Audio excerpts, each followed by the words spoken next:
el origen de la campaña. Sí, de los fondos. Bueno, la verdad que creo que ellos tienen una serie de, de gente que los apoya porque fueron favorecidos durante el gobierno del señor Fujimori, ¿no? Entonces entonces seguramente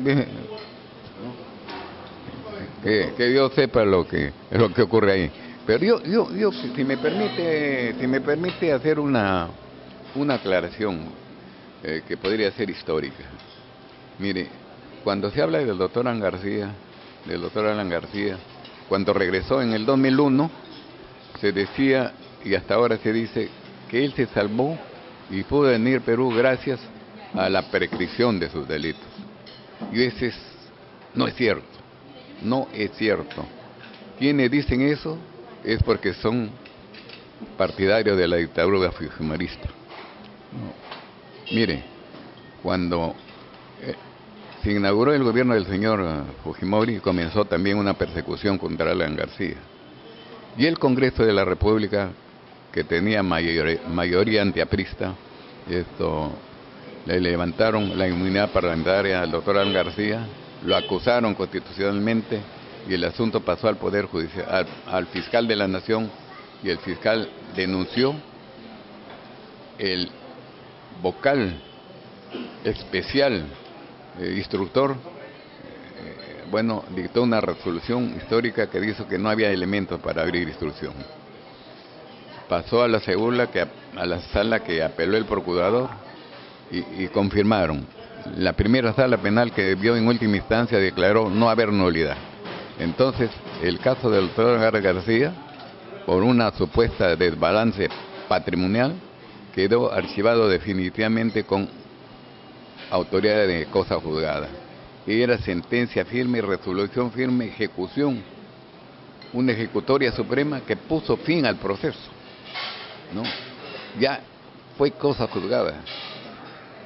Y así estaba establecido en la Constitución de 1979 como en esta, ¿no? No se pueden revivir procesos fenecidos. Sin embargo, durante la dictadura de Fujimori revivieron procesos fenecidos. Para eso contó el dictador de turno con la doctora Nélida Colán, que pidió la nulidad del proceso contra el doctor Alan García, ¿no? Y desgraciadamente hicieron un legicidio porque revivieron procesos fenecidos, porque no solamente estaba en las dos constituciones, que está prohibido revivir procesos fenecidos, no, la santidad de la cosa juzgada se violó y lamentablemente le reabrieron el proceso de Alan García. Además le voy a decir que como ya era cosa juzgada, el Congreso de la República, el Senado de la República le restituyó la inmunidad parlamentaria al doctor Alan García y terminó el asunto tanto penal como político, ¿no? Con una ejecutoria suprema, con una resolución firme, ¿no? Y con la restitución de la inmunidad parlamentaria del doctor Alan García, que era senador vitalicio. Esa es la verdad histórica. Así es que no hubo aquí que se salvó por prescripción, por leyes dadas durante la dictadura, y algunos se hacen los ignorantes con la finalidad de abiedmar a los intonsos, ¿no? Confundir la opinión pública diciendo que se salvó por la prescripción y no dicen qué ocurrió, qué hizo la dictadura para reabrir ese proceso que ya era cosa juzgada. Doctor Vélez, antes de pasar a otra pregunta, también quería reiterarle que durante su gobierno como presidente del Grupo de Distroluz, su persona se inauguró muchísimas obras de electrificación en cuanto a las iglesias de toda la región Lambayeque, en la región Cajamarca, la región La Libertad y también en el centro del país. Así es, así hicimos, iluminamos a muchas iglesias, ¿no? Haciéndonos eco del sentimiento religioso del pueblo peruano, ¿no? Incluso el óvalo papal de Trujillo, ¿recuerda usted? Claro, sí, hubo una inauguración muy bonita, me acuerdo, donde estuvo el Monseñor Cabrejo, que además era el presidente de la conferencia episcopal, claro, de episcopal, sí. Sí, así que fue cosa muy bonita, que además de ser bonita y hermosa, se hizo una obra magnífica que servimos a gran cantidad, a grandes sectores populares, que es lo más importante, que nunca habían tenido luz, incluso habían perdido la esperanza de obtener alguna vez su electrificación, que nosotros lo hicimos. Doctor, algo que realmente podemos observar que mucha gente desconoce, incluso hasta en el mismo partido aprista acá en Lambayeque, la insurrección aprista del pasado 3 de octubre del 1948 ha cumplido el 45 aniversario. Esta importante fecha no solo para la historia política del partido aprista, sino para la historia política nacional. Usted como dirigente nacional, ¿qué nos puede decir al respecto? Bueno, mire, yo lo que lo puedo decir es lo siguiente.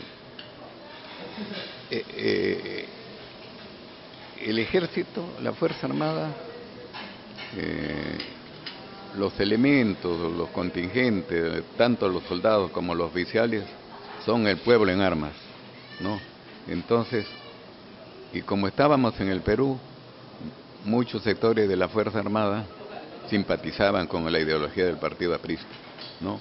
Y como habían dictaduras y había persecución, ¿no? Ellos trataban de terminar con este abuso, con esta persecución, con la cárcel, con la deportación de muchos líderes, dirigentes de toda clase, ¿no? Porque se deportaron estudiantes, profesionales, líderes, ¿no?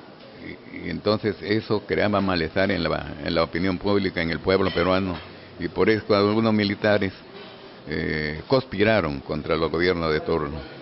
Y ese fue el caso del levantamiento de la Marina el 3 de octubre de 1948, que se levantaron contra el gobierno nefasto del doctor Luis Bustamante Rivero.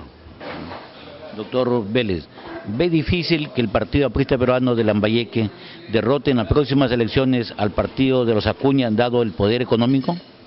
Bueno, mire, no siempre el poder económico, aunque influye muchísimo, ¿no?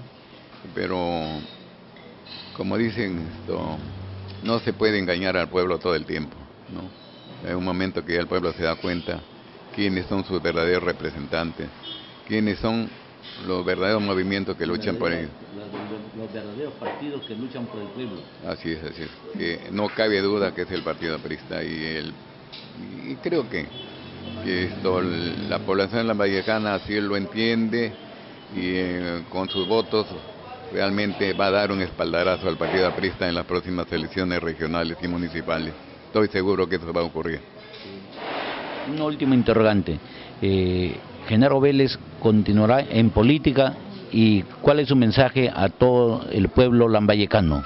Bueno, mire, así como voy a continuar siendo cristiano durante toda mi vida hasta que muera, voy a continuar siendo aprista también hasta que muera, ¿no? Y lógicamente tengo que hacer política.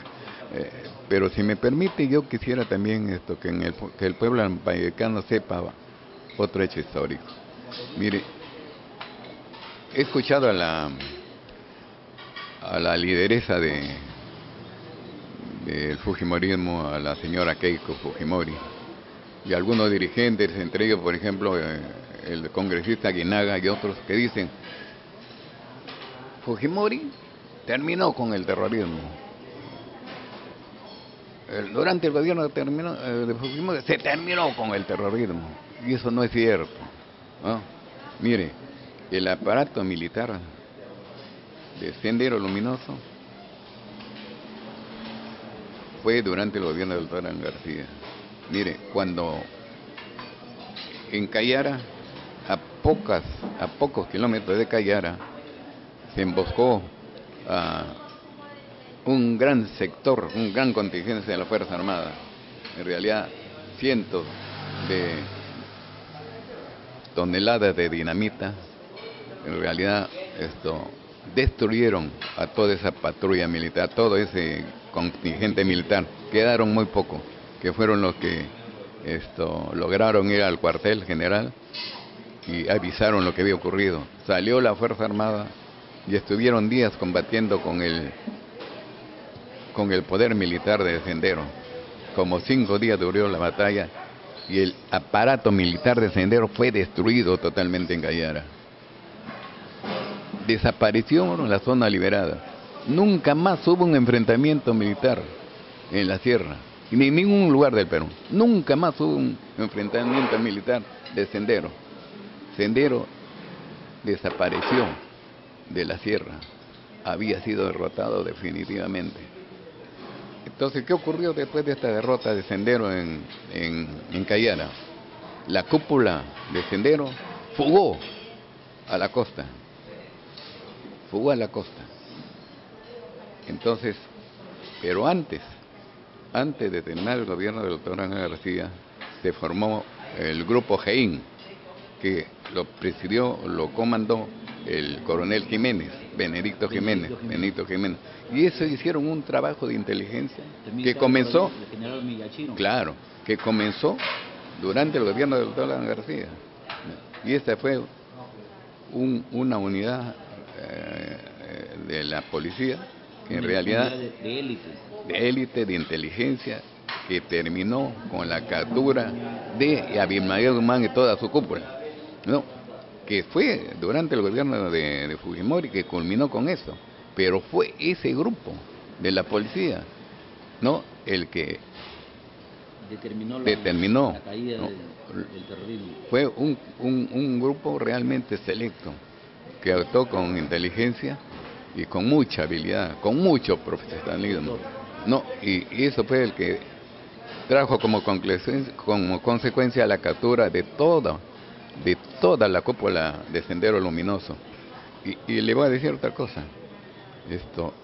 Durante el gobierno de Fujimori, no hubieron ya atentados terroristas. El único que hubo fue el de Tarata. No hubo otro. No hubo enfrentamiento en la sierra ni nada, porque como le digo, el aparato militar de Sendero había sido derrotado definitivamente durante el gobierno de Alan García. Esto nos trae a colación el mismo caso del proyecto Olmos, que fue el gobierno aprista el que inició esta importante obra de envergadura para toda la región Lambayeque y que lo terminó después, ¿no? Miren, en el primer periodo comenzó esa obra, ¿no? Porque se inauguró ¿cómo se llama? Se comenzó en el trabajo del túnel trasandino. Se comenzó en esa época, se paralizó y después continuó durante creo que durante el doctor Toledo, me parece, ¿no? Que se continuó, pero lo que le quiero decir del proyecto Olmos, el proyecto Olmos se recortó, porque ahora el proyecto Olmos va a beneficiar más o menos a 38, 40, digamos 50.000 hectáreas de tierra, pero va a quedar un gran sector, en Olmos especialmente, que van a quedar sin irrigados con el proyecto Olmos. Por ejemplo, el Porvenir y pues no van a ser beneficiados con el proyecto Olmos. Y en realidad ahora se ha convertido en un proyecto para gente realmente adinerada. No es para la población, para los pueblos, porque todos los pueblos, claro, estaba diseñado para que se irrigara las tierras de Olmo, Motupe, Jayanca, Tucum, etcétera, ¿no? De toda la provincia de Lambayeque, pero quienes anhelaban que se hiciera ese proyecto en realidad no van a ser beneficiados por el proyecto de Olmo. Su palabra final es... Bueno, que debemos los lambayecanos conocer la verdadera historia del Perú y la historia política para no dejarnos engañar. Y yo tengo fe en el pueblo de Lambayeque, que siempre se ilustra, siempre le gusta saber la verdad, y el partido aprista siempre ha sido el portador de la verdad y de la lucha por las causas populares, y por eso nosotros los apristas tenemos fe y que el pueblo va a apoyarlo en las próximas elecciones y en el futuro de la política nacional, porque el pueblo sabe que solamente el aprista, solamente la APRA puede realizar las obras que el pueblo necesita, que anhela durante muchos años para hacer la transformación verdadera en el país.